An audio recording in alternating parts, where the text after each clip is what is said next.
addiction operates in the tiniest things that are not recognized as addiction. You can't stop eating the potato chips. And if you watch the movement, they don't do much. And it goes...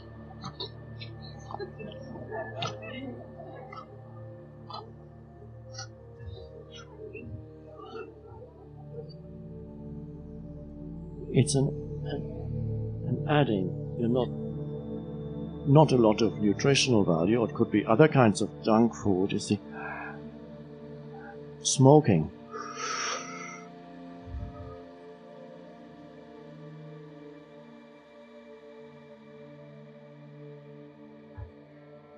So food is a big one for many people. You don't only reincarnate into thought streams, you can reincarnate into food.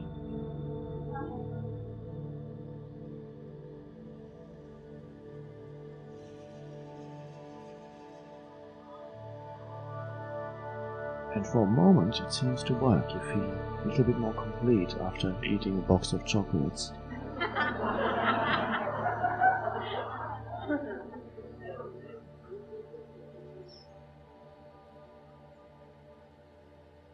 I spoke to one person who has a big problem with weight, and he said the mind, he began to observe his own mind, and he came up with one thought that the main thought that would justify his going to the fridge and eating was, "You've had a rough time, you deserve a break."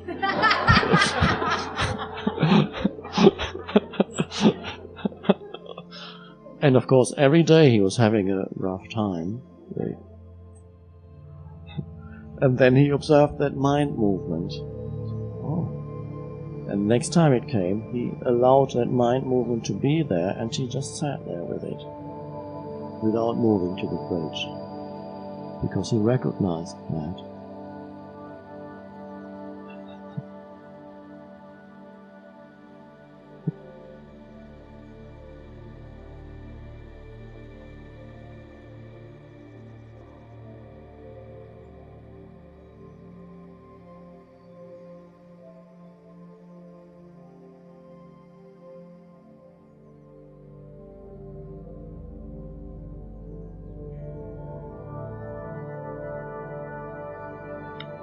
Kindly throw light on the following 2 points. 1. Why one form loves the other form even when the other form does not love the first form. I know what you mean.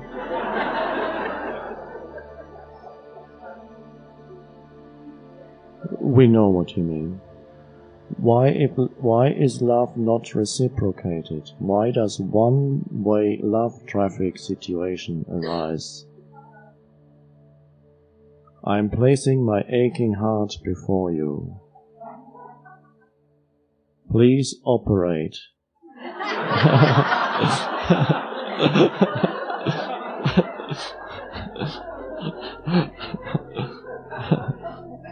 Thank you.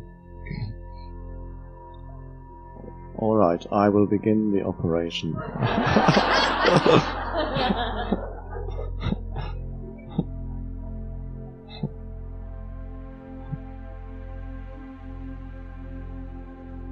Now, one form loves and the other form doesn't reciprocate. Why is that? And the pain that comes with that, great pain for many people, it's enormous pain.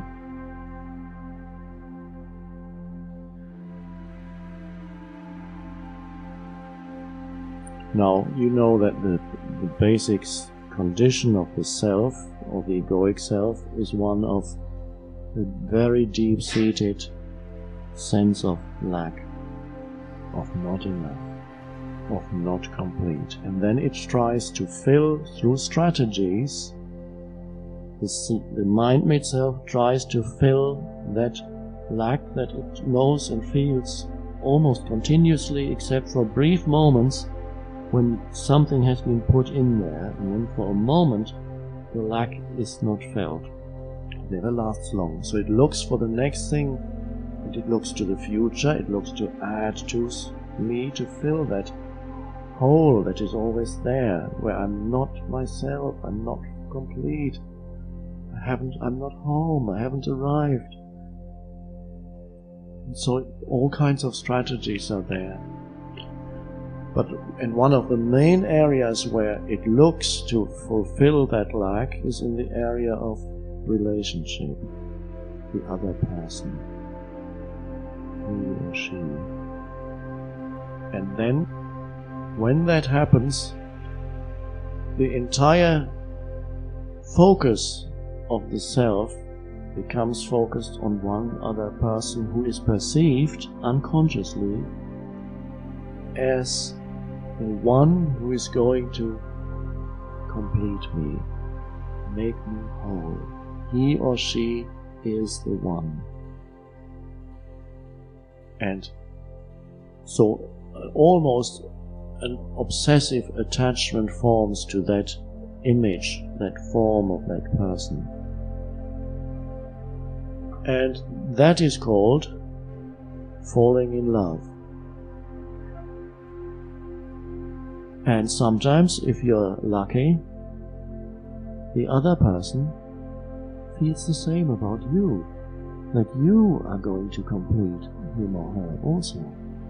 And of course that is great. You both feel that you are going to complete each other. And then probably you will want to get married, sign a contract, just to make sure that for the rest of your life you are going to complete me and you're not going to leave me, because that would have dire consequences if you broke that contract and left me. Don't you even think about it. And then you marry. This is where the films end. The director says, cut here. But life goes on, and you marry, and after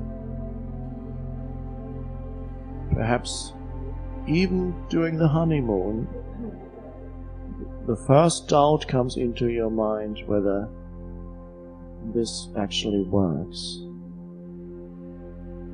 whether the other is going to live up to that enormous task of fulfilling and completing you. And then you start an ordinary existence, jobs, family. Gradually, it doesn't seem to be working anymore. The completion, the sense of lack comes back. He or she isn't behaving in the way that he or she should to make me feel complete, make me happy. You read it in ads, I don't know if you read it in India, looking for man or woman to make me happy. Oh, wow. Who could live up to that? And nobody can. And then the lack that was covered up by the temporary delusion that this person was fulfilling you, this person who has a pain body, but you didn't know that, the temporary delusion that this person should be fulfilling you, that suddenly the sense of incompleteness, aloneness, fear, not being just re-emerges. But now, through your mind, you attach that to the other person and say, he or she is the cause for what I feel. You're feeling again the basic egoic condition. You're feeling it more strongly now because for a little while it was covered up by the love relationship. And so gradually, the love then periodically turns into hate. And every time the person is not fulfilling his obligations, or her, the love turns into aggression, hostility. Withdrawal, complete withdrawal. What's wrong with you? Nothing is wrong. Just don't want to talk. Whatever. Or throwing something, whatever they do. And then the relationship fluctuates. For a while it works again. And then it doesn't work. It works again, it doesn't work. And then it becomes, the periods when it doesn't work become longer. And you feel, it feels bad. The happiness of marriage turns into the unhappiness of just coexistence. The happiness of the honeymoon becomes the divorce. And they're all one, really. So it was an attempt to fulfill you through some form, some outer form. And then all that happens in the end, you sense the unfulfillment more strongly, and then you blame that form for causing you that pain. It's egoic pain. This is the pain that arises out of love-hate relationships. Now, the questioner, of course, is not at that stage, because it is one-way traffic, as he puts it. That great love is felt for this form, but it's not reciprocated. What do you do then? Then you feel that lack even more strongly. And it's painful.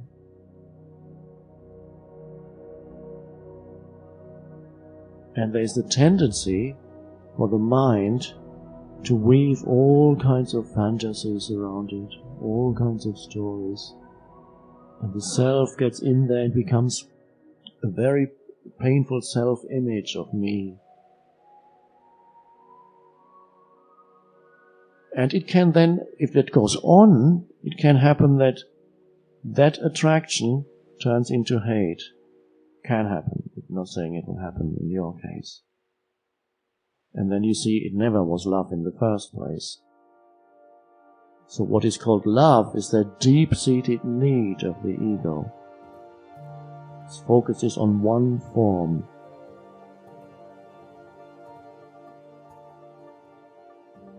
So your opportunity now is to feel what you feel as much as possible. Get out of the mind weaving stories about it, fantasies, images. Be more interested in that unpleasant, painful feeling. And here is where you surrender. What you're really feeling is the egoic state, the egoic condition. And then the image will come up occasionally of that person. And focus on the feeling. Surrender into that. Accept that suffering. And any suffering that you accept in that way will work for you. It transmutes ego. Any suffering that is accepted completely transmutes ego, resolves ego, and also transmutes the suffering itself.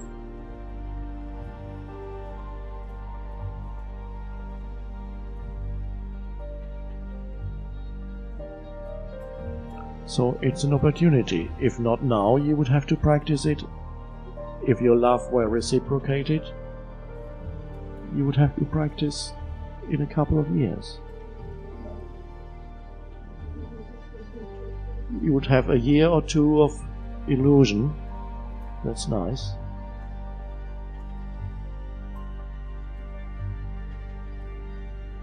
Second question. This form realizes that some actions are wrong. Still, the form does these actions knowing that they are not right. Why? That's the movement of human unconsciousness. Conditioned, egoic mind structures operate and they have such momentum that they still operate. The question is there a witnessing presence as they operate and those actions are being performed?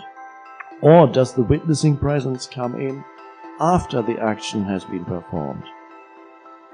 And initially, as presence arises, it will come in after it's happened. You've gone through an unconscious movement, you've said something to someone, you have done something, and it was totally egoic, totally conditioned. Perhaps done it many times before. And millions of other human beings are doing or saying the same thing that you are at this very moment on the planet, performing the same action that you are performing, because it's basically the same human conditioning. In other words, there's nothing personal in it whatsoever. There's no you who did something bad. You is the arising presence. And you watch the movement of unconsciousness, the conditioned. If you watch at first, you can only watch it after it's happened. And then you can fall into the trap of feeling guilty about it, and calling yourself bad. The ego loves that.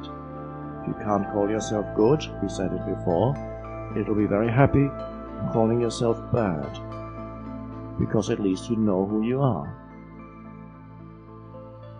I'm no good. Oh, okay, now I know who I am. Better than not knowing anything, says the ego. So you can watch that and know it is human unconsciousness.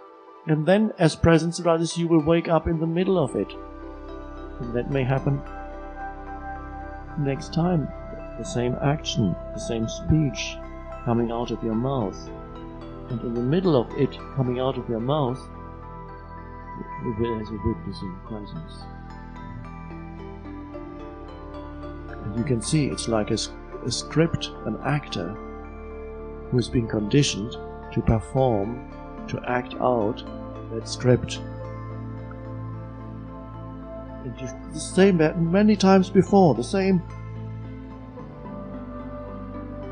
strategy, the same, and now there's a witnessing presence there.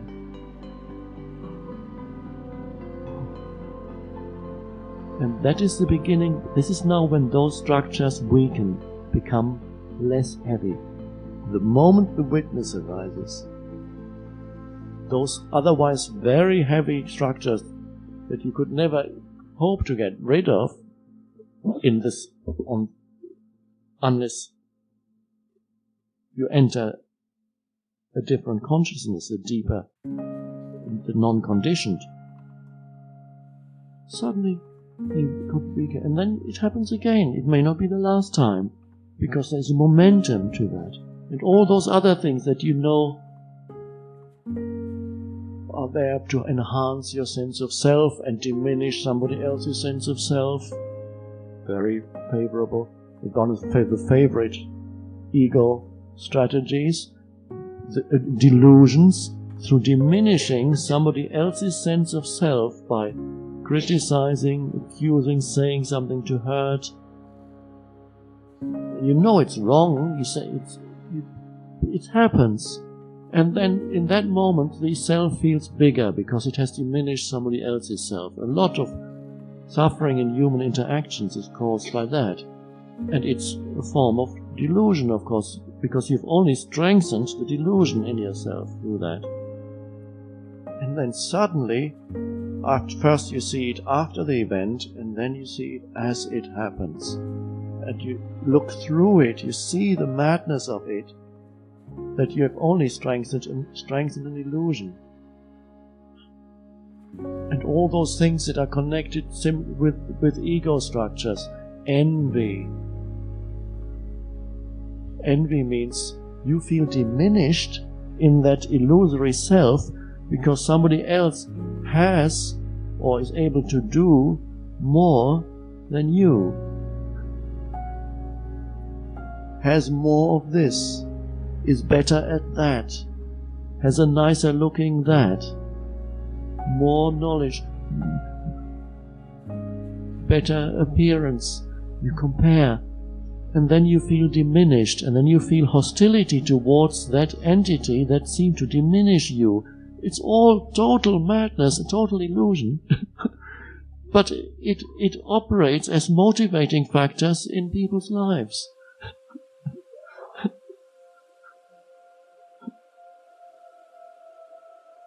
And then you try to add something to you to make somebody else feel envious, and then feel the self has grown. Are they looking at me? Is she seeing it? Is he seeing it? Or more subtle as knowledge, spiritual knowledge, even that can be used.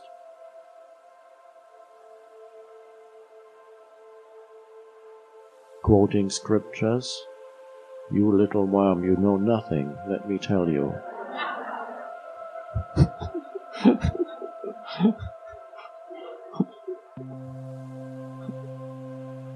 So all this, always the attempts through mad strategies to enhance one's sense of self. And all those things, I assume you're referring among those people. So you hurt other people without knowing it. Create suffering for others in the service of self. And it always seems to work for a little while, and then you feel even worse, and you have to do it again.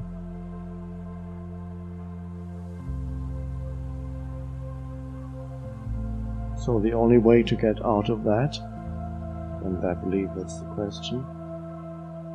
So I've just explained why you do these things, that was the question. And that's really all you need to know, and just be there when it happens. You can't be there when it happens, be there just after it happened. And don't create an additional identity out of that. Just watch. It has nothing to do with who you are. You're watching unconsciousness in motion, the human condition.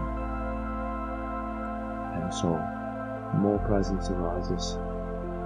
Even in the midst of it, you will be present. And that is the fading out of all those movements, structures. That's the beauty of it.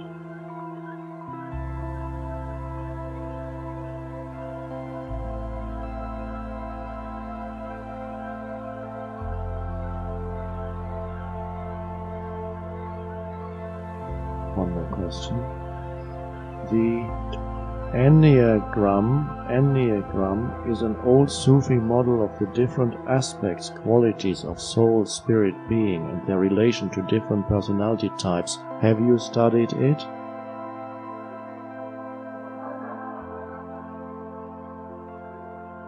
I haven't studied it, but I've looked at it. Somebody gave me a book about it. And there are certain models, certain frameworks, there's another word, it's not coming to me, grids, through which you look. Astrology is another one, and there are others, many others. And you can look, and if they work, and some of them are quite helpful, they highlight those areas in which this particular form is particularly where the concentrations of unconsciousness are greatest. And although I only looked briefly, I spent maybe an hour with that book, and I found it very interesting. So it can be helpful because it highlights areas where unconsciousness particularly, this is the impression I got without really having studied it, but the areas where there's particularly strong blockages, unconsciousness, particularly concentrated here, there, in those areas. So by applying that, it can be helpful. You can perhaps see in yourself where you need to look most. So it is not, there's not one of these that you cannot do without, as presence arises, you will see those things anyway, but it can be a helpful additional tool. And eventually, you let go of that. There's always the danger with any tool that people use that they become attached to the tool and believe a way of looking to be some kind of ultimate truth. To mistake a particular, perhaps a temporarily helpful perspective for the truth. Particularly if it seems to work for you, then you get very much attached to it. But any system through which you interpret reality could be temporarily helpful, and then let go.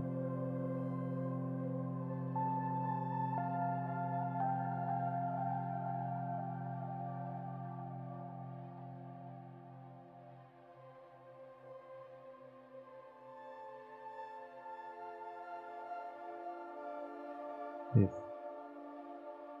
this evening we are receiving a visit from Shanti Mai, who has an ashram. She's an American-born spiritual teacher and lives here now, has an ashram nearby, and she's coming with some of her people to perform songs for us, devotional songs. It will be quite beautiful.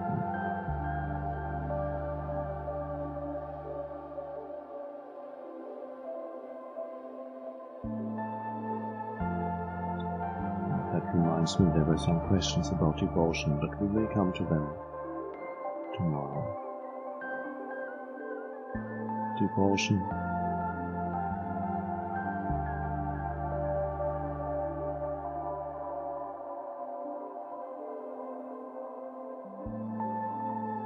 What's true devotion?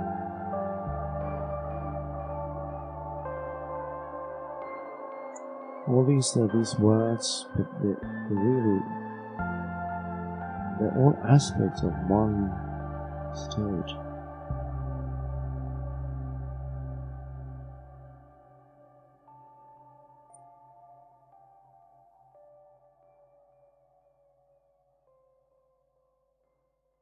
I have a strong feeling of devotion, continuously there's devotion, not to any one particular thing or form, but